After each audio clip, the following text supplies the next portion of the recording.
Telah berlalu hari demi hari, tahun demi tahun, sementara Rasulullah sallallahu alaihi wasallam belum juga menampakkan seruan dakwahnya di majelis-majelis umum Quraisy. Adapun para sahabat yang telah beriman, mereka pun tidak kuasa menampakkan ibadah mereka lantaran fanatisme kaum musyrikin yang menyala-nyala.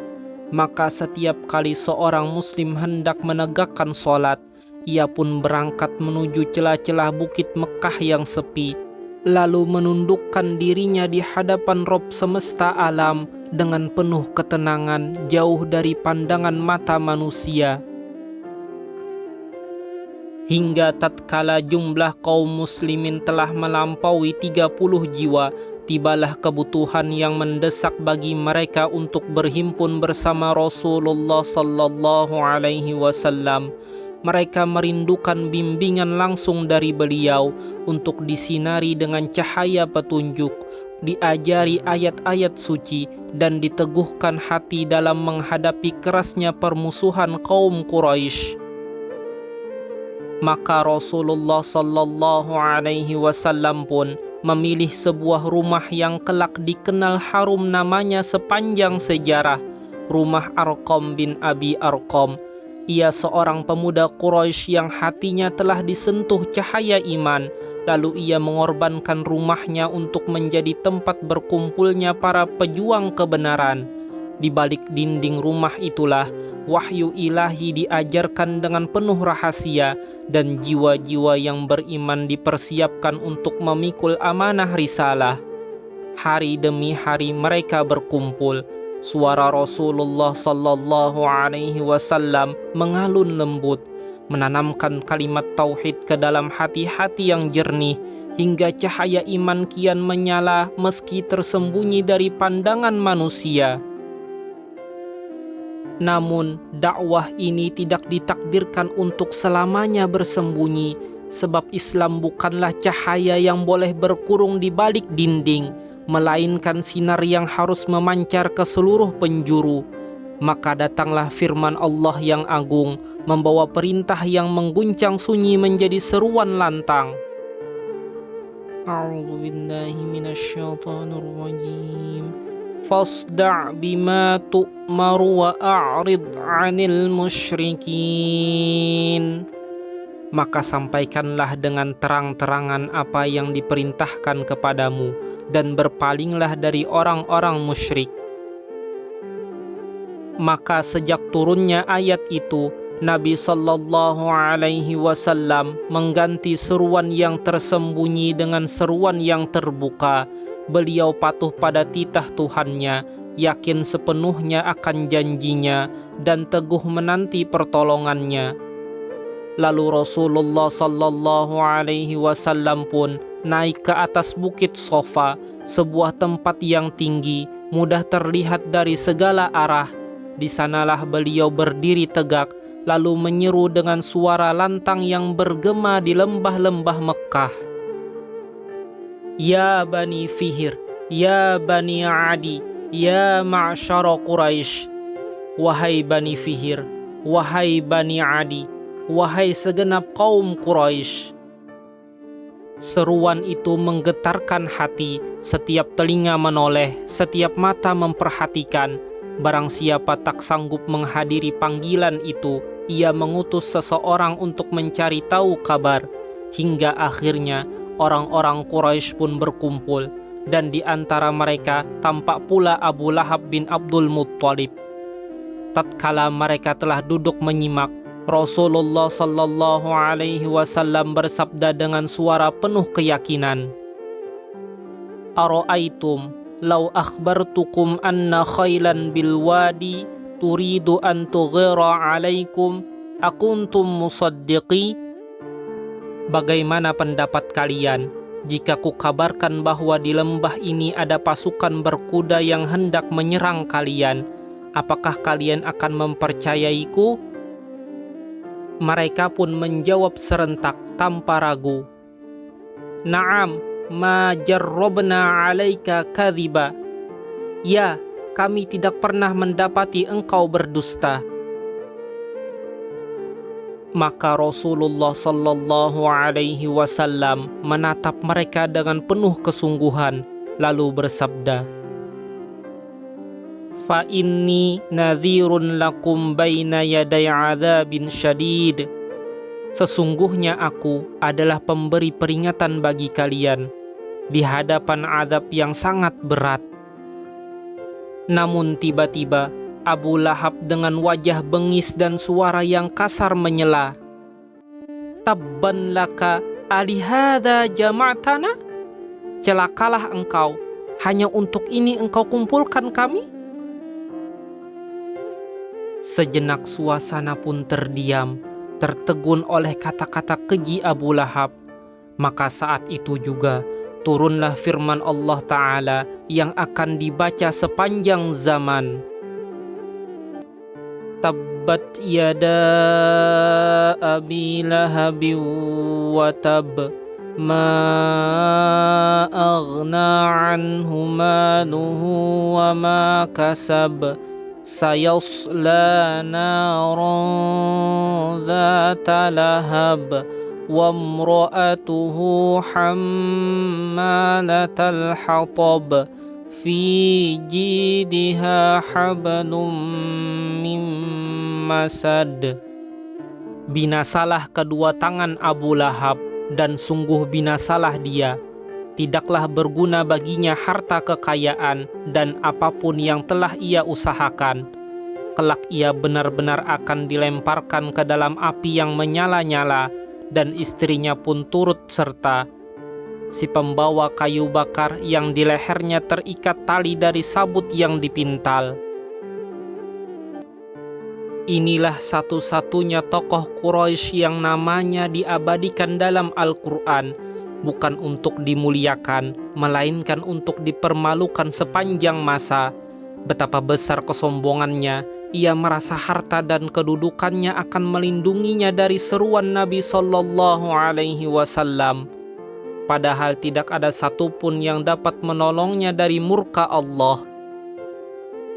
Adapun istrinya, Ummu Jamil binti Harab, saudari Abu Sufyan, ia dikenal sebagai wanita yang lidahnya tajam bagaikan pisau, gemar menyalakan api fitnah di antara manusia.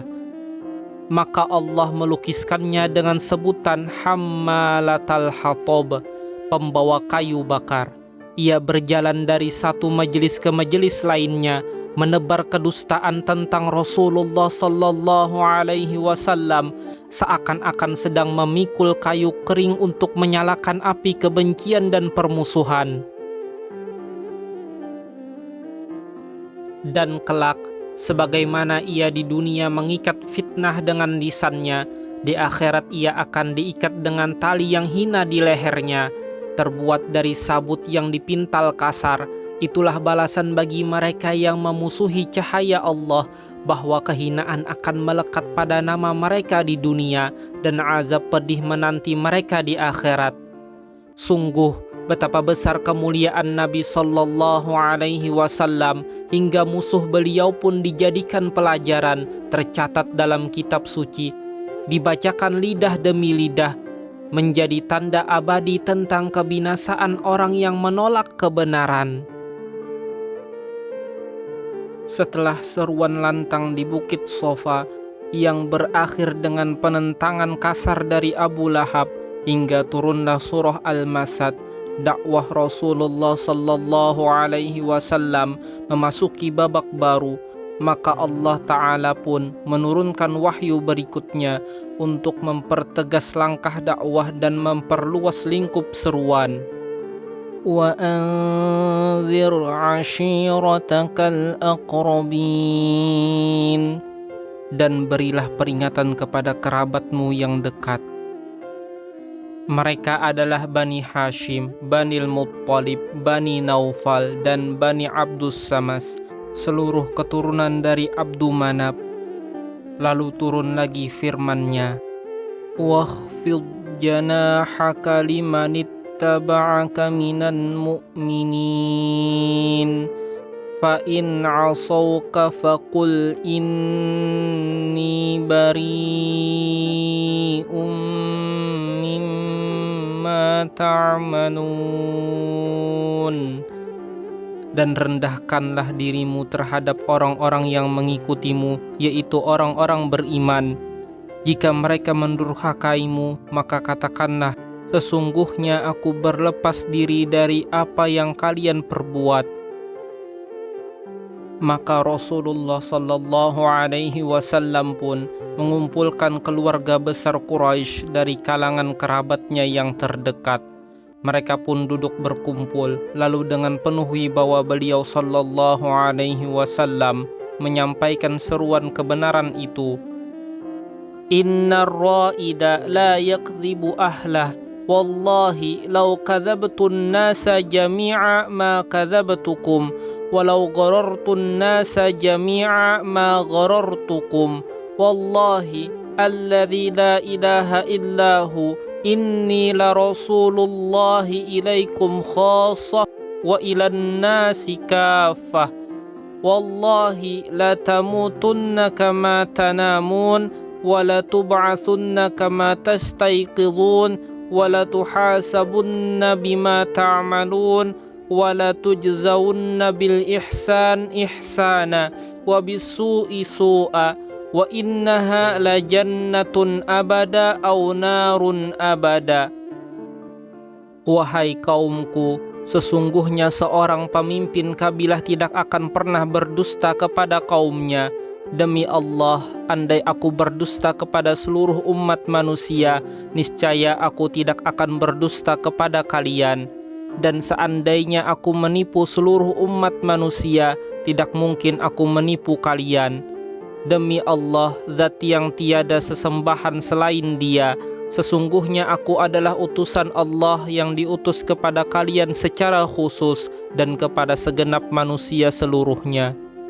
Demi Allah, sungguh kalian pasti akan mati sebagaimana kalian tertidur, lalu kalian akan dibangkitkan kembali sebagaimana kalian terjaga dari tidur. Kemudian kalian benar-benar akan dihisap atas segala amal perbuatan kalian, maka kebaikan akan diganjar dengan balasan kebaikan, dan keburukan akan dibalas dengan balasan keburukan. Ingatlah, sesungguhnya ujung perjalanan ini tiada memiliki jalan ketiga. Ia hanyalah dua negeri abadi, surga yang penuh kenikmatan kekal selamanya, atau neraka yang menyala, pedih tak berkesudahan. Maka selesai Rasulullah sallallahu alaihi wasallam menyampaikan seruannya yang agung itu, hening pun menyelimuti majelis. Kaum kerabatnya memandang penuh takjub, sebagian terdiam dengan hati yang tersentuh, sebagian yang lain saling berpandangan dalam renungan. Lalu mereka pun menanggapi dengan kata-kata yang lembut. Tiada terdengar dari lisan mereka celaan, kecuali bisikan-bisikan penuh ragu yang terhimpun dalam dada, seakan-akan setiap jiwa di sana dihadapkan pada cermin kebenaran yang tak terbantahkan. Namun, di tengah keheningan itu, bangkitlah seorang penentang keras, pamannya sendiri, Abu Lahab, yang memang sejak lama menjadi musuh bebuyutan. Dengan wajah yang mengeras, ia memecah suasana dan berkata lantang, "Khudhu ala yadayhi qabla an tajtami'a alaihi al-'arab, fa in sallamtumuhu idza adlaltum, wa in mana'tumuhu qutiltum." Peganglah tangannya sebelum seluruh Arab bersatu menentangnya. Jika kalian biarkan ia, kalian akan terhina, dan jika kalian membelanya, kalian akan terbunuh. Kata-kata itu bagaikan semburan api yang dilempar ke tengah bara. Majelis keluarga Abdu Manaf pun terdiam. Ada yang menunduk dengan wajah muram, ada yang saling berpandangan penuh gelisah. Kegelisahan menjalar seakan ancaman kehinaan dan kematian yang dilukiskan Abu Lahab baru saja menutup jalan bagi mereka. Namun, di tengah kebisuan itu, berdirilah seorang lelaki dengan sorot mata yang tegas, pemuka yang disegani, pelindung yang tak tergoyahkan, Dialah Abu Thalib. Dengan suara yang dalam dan penuh kewibawaan, ia menampik ucapan Abu Lahab seakan menebas akar ketakutan yang baru saja ditanam. Wallahi lanamna'annahu ma baqina. Demi Allah, kami akan tetap melindunginya selama kami masih hidup. Kata-kata itu jatuh laksana benteng kokoh di tengah badai, mengembalikan keyakinan sebagian hati yang sempat ragu. Namun, meski suara Abu Thalib membungkam ancaman Abu Lahab, bayang-bayang kebimbangan tetap menyelimuti sebagian yang hadir. Kemudian, setelah suasana hening itu berlalu, barulah majelis bubar perlahan. Mereka pun meninggalkan tempat itu dengan hati yang berbeda-beda. Ada yang membawa pulang cahaya keyakinan, ada yang memendam bara kebencian, ada pula yang terombang-ambing di antara keraguan. Tetapi satu hal yang pasti, seruan Nabi Sallallahu Alaihi Wasallam telah menembus jantung keluarga terdekatnya, dan api dakwah itu tidak lagi bisa dipadamkan. Sallallahu Alaihi Wasallam.